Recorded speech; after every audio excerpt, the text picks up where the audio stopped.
Morning light slanted through the evergreens in long, wet ribbons when I reached mile marker 2. The fog burned slow, climbing off the ferns like smoke, and for a moment everything looked ordinary. Dew, boot prints, the smell of cedar and gasoline from the trail cart. Then I saw the paper. It was pinned to a red maple with a twig instead of a thumbtack, edges perfectly dry despite last night's rain. A single sentence scrawled in pencil. "Tell my mom I'm sorry." The signature at the bottom made my stomach turn. Eli.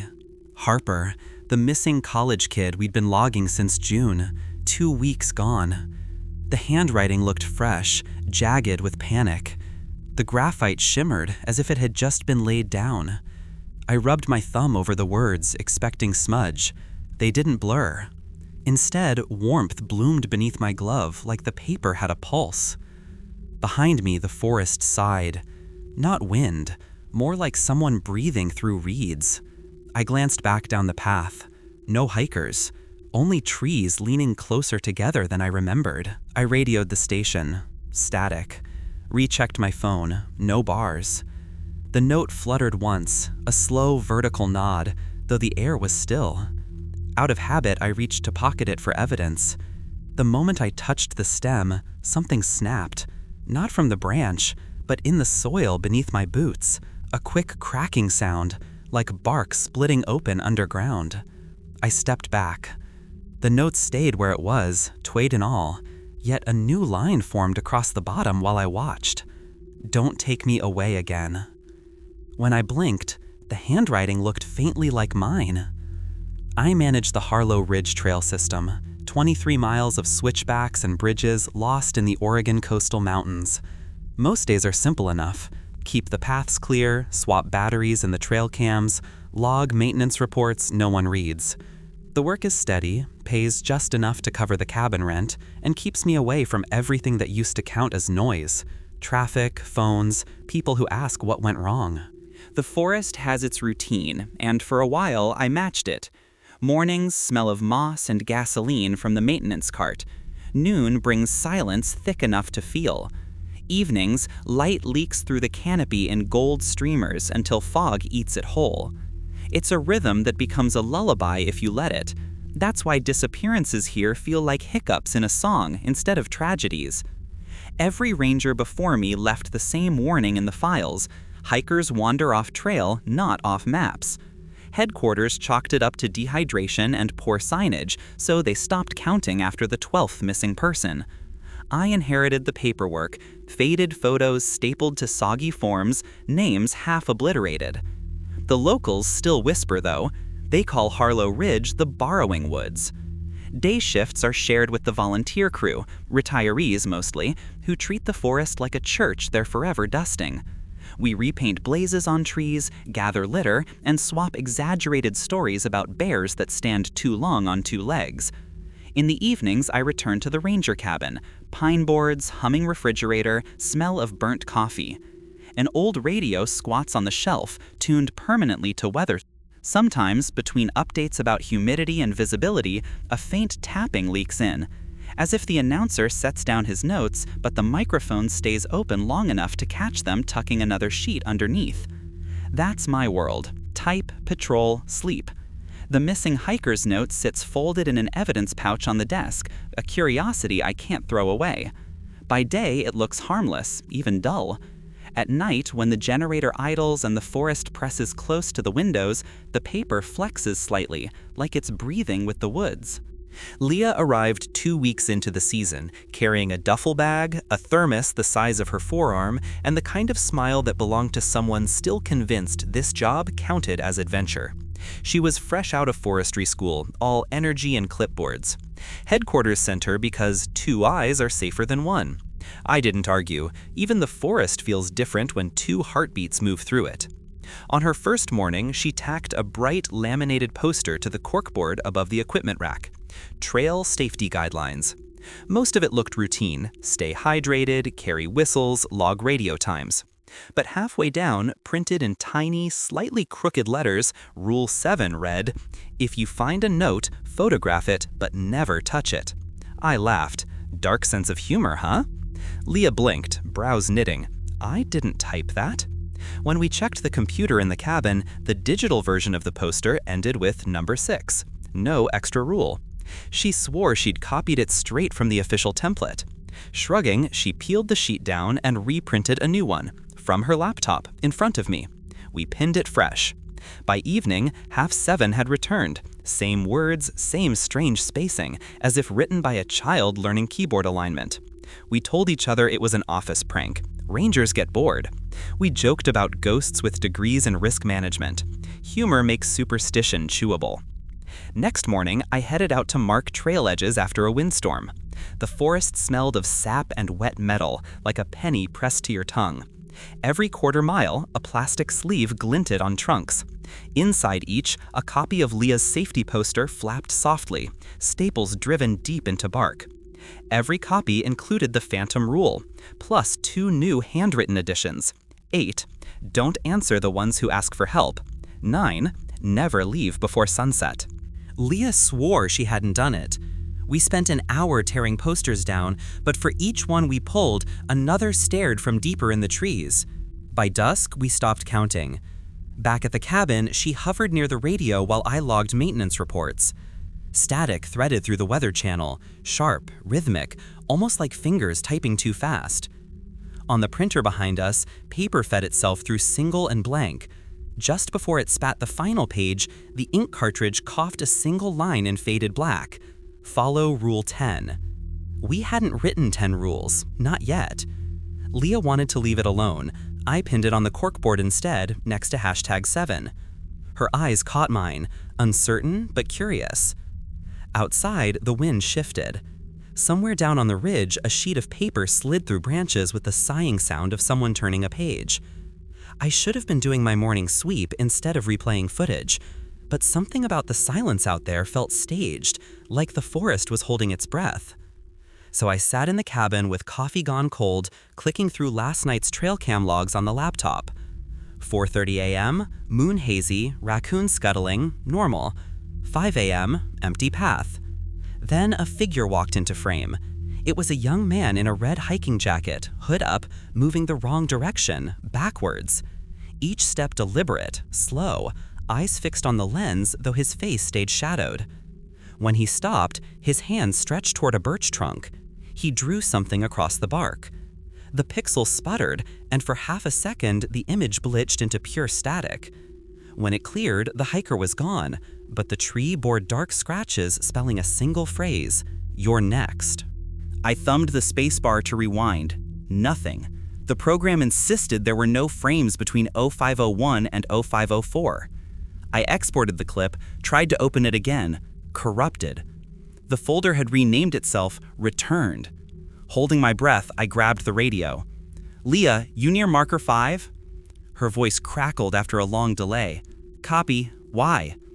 "Check the birch line on the north bend. Tell me if you see any fresh carvings." 5 minutes. 10. The channel hissed with empty static. Then her whisper, "Yeah, I see them." A pause. "But there's more. Looks like fingerprints, small ones." I drove down in the ATV, expecting vandalism or pareidolia. The message was there. Letters sunk deep into living bark.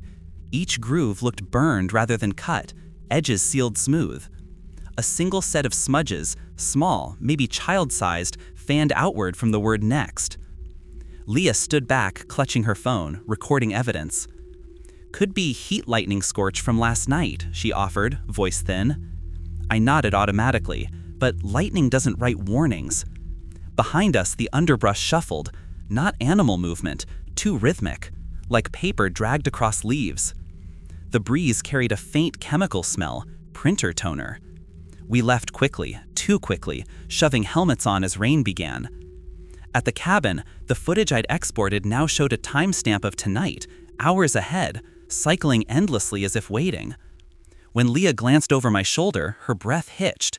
The final frame had changed.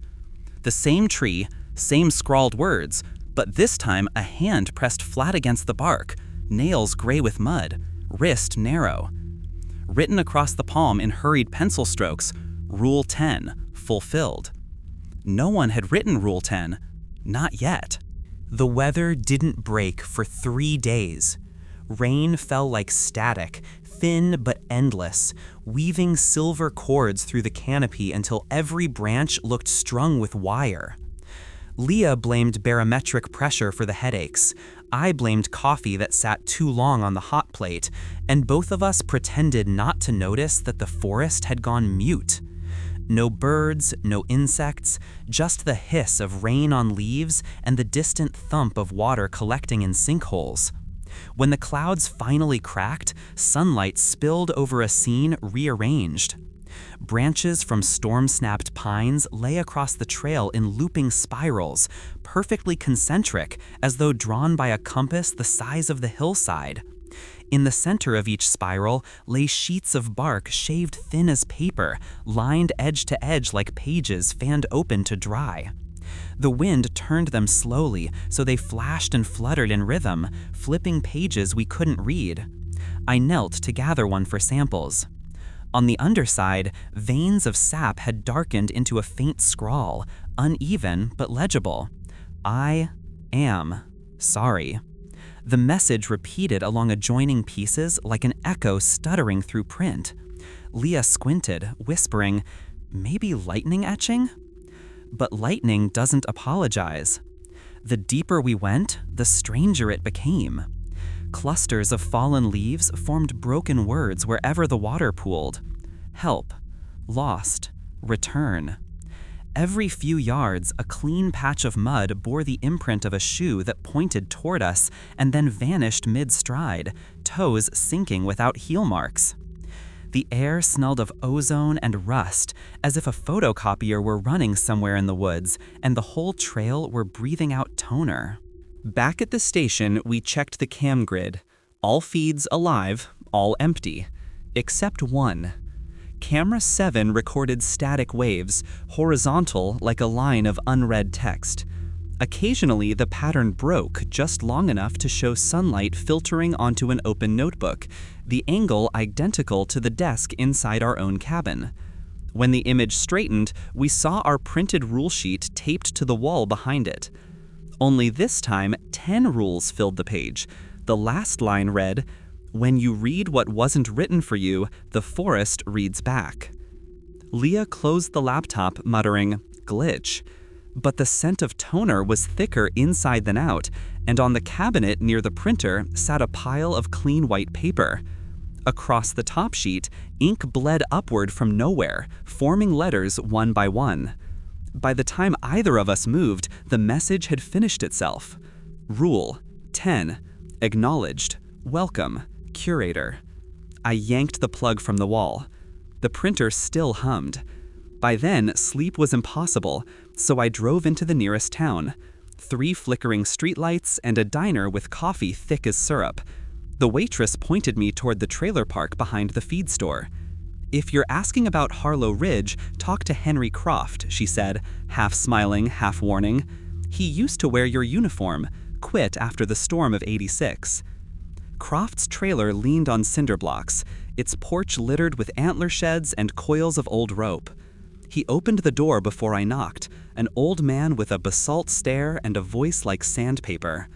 "You're the new caretaker," he said, not a question. "How many gone now?"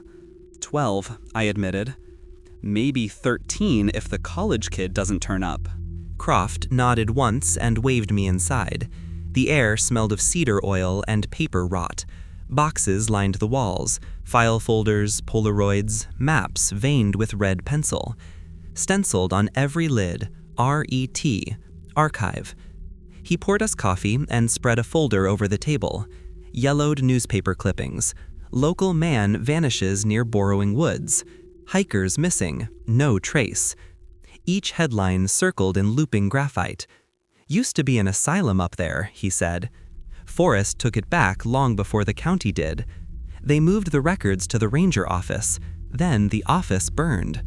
His fingers traced the singed edge of one page. "The ridge doesn't forget names, it lends them out." I frowned.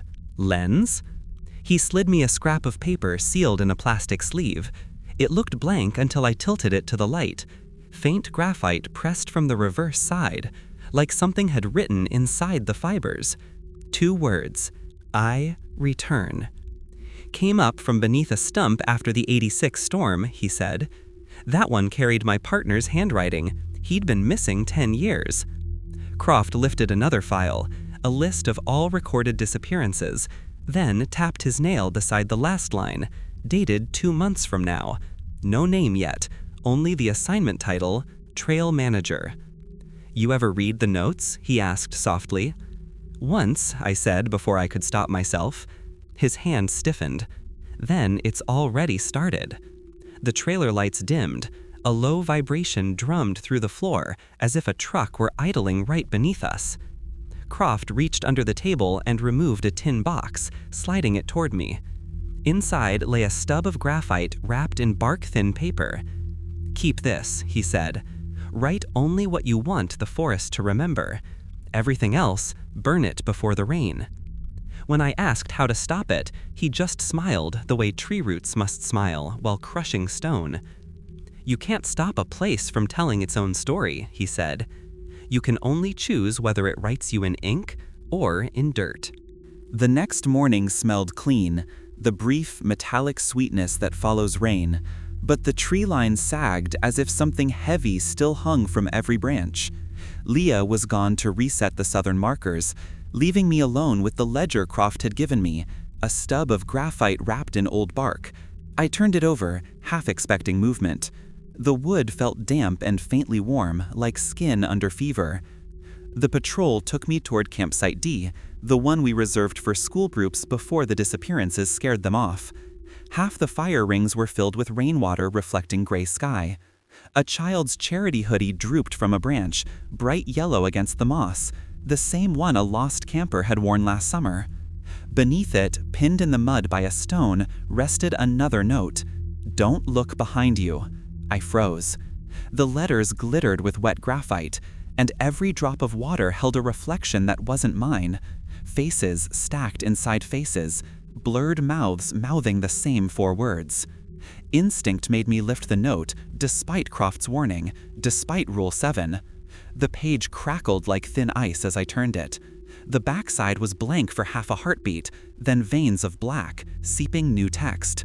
Too late. The forest exhaled. The air thickened, pressing sound flat. Every tree leaned with uncanny symmetry toward the path behind me. I heard soft pattering, like rain restarting.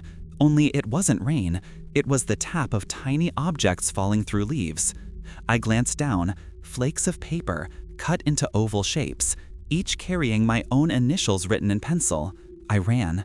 The trail buckled into switchbacks that led nowhere. GPS spun uselessly, compass needles circling, as if the world had no north. By the time the layout corrected itself, I was standing in the exact spot where I'd found the first note about Eli, Harper. The map insisted I'd covered 3 miles. My watch said 5 minutes. Back at the cabin, every safety sheet had changed. Rule 7 was bold now, ink darker, and below it in jittering letters. 7A, you have read what wasn't written for you. 7B, please return yourself. Leah stormed in later, pale and wet. Someone's rearranged the mile markers, she said, breathing hard. They point backward. She dropped a splintered post onto the floor. Across its surface, someone or something had carved the same sentence that pulsed behind my eyes. Don't look behind you. The cut mark smoked faintly, like the wound of a living thing closing over. That night, the rain returned, softer this time, a steady whisper against the roof, like the forest rehearsing a lullaby. Leah volunteered to check the west bridge before midnight, insisting the runoff could undermine the supports. I argued half-heartedly, knowing obstinacy kept her sane. She laughed from the doorway, flashlight slicing the fog, and shouted over the rain, "If the woods leave you a note, tell them I'm not interested." At 12:47 a.m., her radio crackled once, then twice more, followed by her voice threaded through distortion. Trail 5, markers, someone's leaving notes, for me too. A sharp inhale, the faint rip of paper. Their static devoured the rest. I bolted a poncho over my shirt and drove the ATV as far as the bridgehead. Floodwater glimmered between the trees, reflecting the flashlight beam in scattered sparks. Leah's boot prints led onto the planks and stopped halfway. Raindrops hissed through the gaps. The stream below ran black and depthless. On the far bank, her radio blinked silently inside her open pack. Pinned to the handrail by her ranger badge was a page torn from our maintenance log. My own handwriting sprawled across it, though I hadn't written it. Don't blame the forest. The climb back to the cabin blurred. I remember mud crawling over my boots, branches cracking like knuckles overhead. Inside, everything smelled of ozone. The printer light greened steady, humming as if waiting for a command. When I ripped out the paper tray, a single fresh sheet slid into view on its own, letters bleeding upward. She followed the wrong trail. I radioed dispatch, the line buzzed with interference, then fell dead. I dialed the sheriff's office from the cabin phone. A woman answered in a voice I didn't recognize. "We already have your report, Mr. Harper." Line cut. I sat back, heart hammering, realizing she'd used the same surname as the missing hiker. Morning brought false calm. The woods blazed crystal green under sunlight too sharp, too still. Near the trailhead, Leah's vest hung neatly from a low branch, dripping river water. Inside one pocket, I found the graphite stub Croft had given me, wrapped again in bark, as if returned to inventory. When I peeled the bark back, the graphite point was blunted, worn down to dust. Scrawled along the inside curve, faint as breath, account settled. I looked up. All down the ridge, white scraps swayed from branches. Not paper exactly, but cloth tags, dozens of them. Each bore a name. The closest read, Leah Muir. Returned. By dusk, the ridge was nothing but shadow. A storm front crawled across the valley, thunder smearing light into a copper haze. I locked every window of the cabin, killed the generator, and waited it out by the lantern. Somewhere below, wind hissed through the evergreens, shaping into syllables that almost made sense. Then the rain started, sharp, straight lines against the tower windows. Each drop slapped hard enough to leave a smear, and as the glass fogged, the smears lengthened into letters. Help. At first they stayed faint, but more appeared, shining silver with every flash of lightning, forming rows as neat as handwriting drills. I wiped one with my sleeve. It reformed instantly, same word, thicker. The next thunderclap rattled the glass, and within that vibration came another sound, a soft rustle, unmistakable once my ears caught it. Pages, hundreds, maybe thousands, turning in time with the gusts. I trained the flashlight out the window. The beam slid over the clearing and caught movement. Pale shapes standing among the trunks, their outlines shifting like paper dolls in wind. Each held a square of something white to its chest. When lightning flared, their mouths opened and shut silently, yet a new note slapped against the tower door. Don't listen to them. Static spilled from the radio. Not Leah's channel, not dispatch, just hiss threaded with soft weeping. Out of reflex, I broadcast, "Identify yourself." The crying stopped. A voice, unsteady and layered, replied, "Return Rule 10 to us." Lightning hit somewhere close. Power flickered back for one brilliant instant. All 4 monitor screens lit simultaneously. The trail cams had reconnected. Each feed showed the same frame, the watchtower seen from below. On every screen, my own window blazed with white faces pressed against the glass, like frost flowers made of bone. I stumbled back. The storm surged louder. The cabin's walls pulsed. The timbers moaned like lungs. The hanging tags outside snapped in the wind, their names blurring, rearranging themselves into phrases. The closest one struck the balcony in a whirl of rain, sticking flat to the rail. Across its soaked surface, a single sentence bled through. Not a plea this time. Take inventory. Another light flicker. The figures outside lowered their papers in unison. Letters glowed on their chests, shifting with each flash. Entries, columns, due dates. Whatever they weren't seeking rescue. They were counting. And between thunder and echo came one more whisper, thin as tracing paper. Only what's written returns. Then the lights went out again, and in the dark, every window in the cabin sighed open at once. At sunrise, the rain stopped as if someone had flipped a switch. Clouds hung shredded low across the ridge, and the woods gleamed slick and still. I found myself sitting on the floor of the cabin, flashlight gutted, soaked notebooks scattered like dropped cards. My fingers hurt. The tips were black with graphite dust I didn't remember touching. The radio was silent, the printer gone. The walls dry, but on every timber, gray smudges ran in vertical lines, faint as fingerprints dragged downward in apology. I spent the day sealing windows, pretending the night hadn't happened, until the floorboard near the bunk shrieked under my boot. Below it, a hidden latch, swallowed by paint. I pried it open with the crowbar. A crawl space, cold air breathed up, filing room air, metal and mildew. Groping with the flashlight, I saw shelves. Not many, just 2 rows of ring binders, identical, labeled only by year. The earliest read 1892, the newest, blank. Inside the first, newspaper clippings and photos, each in plastic sleeves, like Croft's archives. Every missing hiker were campers since the library fires he'd mentioned, all gathered here. But wedged between 2018 and 2019 lay something heavier, wrapped in servan stained with brown. I peeled it back. A ledger, leather, cracked and soft as skin. Across the cover in pressed foil, inventory of names to be returned.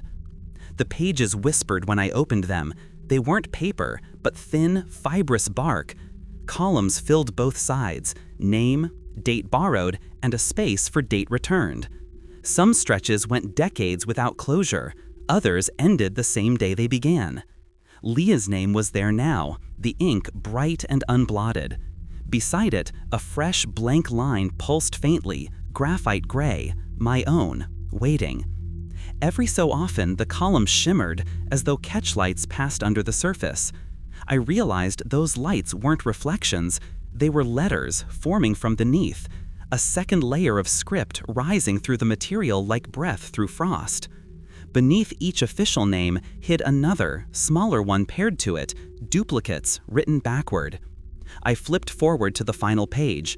There, printed alone, was today's date and a clause written in precise block capitals, "Return initiated by author." The ledger began to warm in my hands. The letters bled wet. Lines of script curled up the margin, rewriting faster than I could follow. You read what was written for you. Now write what was not. I let it drop. The covers clapped shut with a soft sigh, and the entire crawl space seemed to exhale. When I reached the trapdoor, graphite coated my palms like soot. Across the floorboards where I'd knelt, new words had already appeared, pressed up from below. Last entry pending. I stood frozen, heartbeat counting down the next rule I hadn't yet broken. I sat at the desk through twilight, the ledger closed beside me, the black key from Croft's bundle turning over and over in my fingers. Every surface inside the cabin carried faint pencil shavings, as if the whole room had been erased halfway. In the silence, the forest clicked softly, branches rubbing, trunks flexing, applause for an ending I hadn't written yet.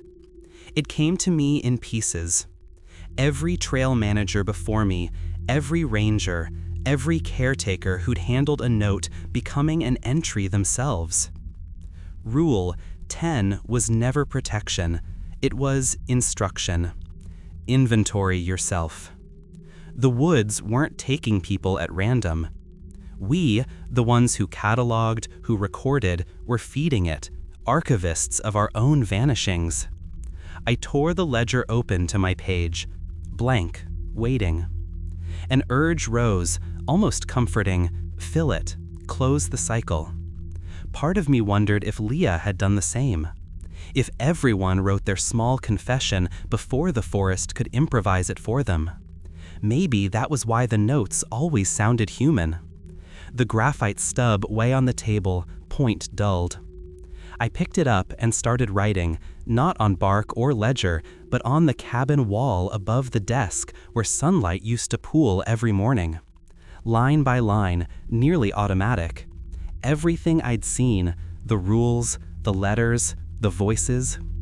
Each word bled gray into the wood grain, and as I wrote, the opposite wall began mirroring my strokes, fading in reverse, like someone invisible tracing from the inside out.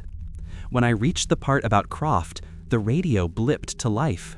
Static rolled, then his voice, thin, nearly clerical. Don't. Let. It. Edit. You. Then silence again. I dropped the pencil. The writing on the wall kept going without my hand. Sentences twisted into newer forms. I wrote him. He writes me. Balance kept. The forest wasn't a thing outside the cabin anymore. It was using my language the way roots use cracks in stone, expanding until it fit. Panic made me grab the lighter fluid we keep for camp stoves. One spark would free me, or at least freeze the story on the last line I owned. But when I flicked the wheel, flame flared blue, just long enough to reveal fresh graphite scrawled on the table beneath the ledger. Fire is revision. We prefer originals. The wick died. Smoke curled up into new letters on the ceiling, spelling a single command. Confirm, return. And I did. 3 words beneath my pending line in the ledger, finished in shaking script. I am here. For a heartbeat, nothing happened. Then the ink sank flat, absorbed, accepted. My name dimmed to gray. Every other entry brightened once, a slow silver pulse, like all those lost breaths synchronizing. Outside, the forest inhaled deeply through 1,000 leaves. I understood then that confession was never admission of guilt. It was permission. The final sunrise I would see on Harlow Ridge spread weak and colorless, like the light couldn't find anything worth illuminating. Mist clung low, thick as parchment dust. The cabin clock had stopped sometime overnight, both hands fused on 12. I didn't remember sleeping. I remembered finishing the line, I am here, then watching the forest wait to see whether I meant it. Now the ledger sat shut in my pack, yet the air hummed faintly, as if pages still turned somewhere close. I stepped onto the porch. The valley glowed in thin gold veins where sunlight touched wet leaves. For a moment, I let myself think maybe Leah would step from the fog, hair dripping, cursing about broken radios. But quiet has weight, and this quiet pressed too heavy to hold speech. Along both sides of the main trail, white scraps fluttered, hundreds of them, all pointing inward toward the ranger post. They weren't paper after all, but bark curled thin and pale, each etched with graphite. Walking between them felt like stepping through an open file drawer. Every tag bore 2 lines, a name, and the phrase, returned with edits. At the clearing's center, a single tree stood hollowed and scar-silvered, roots pushing high through soil like fingers through sheets. From its split trunk hung new tags, clean and blank. I realized they were waiting for whoever came next. The forest didn't just borrow, it updated. I opened my pack, laid the ledger inside the hollow, wedged it against the inner bark. The wood pulsed faintly, accepting deposit. Then I fastened the brass lock that had once sealed our storage shed and turned the key until it snapped. Breath left me with the sound of pages closing. Back at the cabin, I typed my final report, though I doubt anyone will ever read it intact. Summarized, it says this: the forest learns through repetition. Every caretaker becomes metadata. The rules aren't instructions, they're drafts. I left the printout taped to the desk and pinned one more note above the rule sheet, handwriting firm enough to seem sane. Operational guidance, effective immediately. Do not catalog new rules. Do not collect specimens. If the forest writes to you, let the sentence end on its own. Then I walked down the ridge. At the border where gravel meets highway, fog lifted for an instant, revealing the trailhead sign freshly repainted. Beneath the carved title, Harlow Ridge Management Area, a smaller line now read, Curator, Vacant. I laughed, just once. A weight eased somewhere behind my ribs, the kind that feels like truth found late. Maybe I'd finished my turn in circulation. Maybe the story finally owned itself. Before leaving, I turned back and spoke into the trees. You don't need me anymore. Wind answered, soft but deliberate, and every tag on every branch flipped to its blank side. If you ever hike a trail where the markers repeat or the silence feels rehearsed, listen to your fear. If you see a scrap of bark stamped in graphite, keep walking. Don't read it, don't pocket it, and never answer the words that sound like your own handwriting. Because forests remember who edits their stories, and some manuscripts don't want another rewrite. When the next caretaker arrives, the woods will already know their name.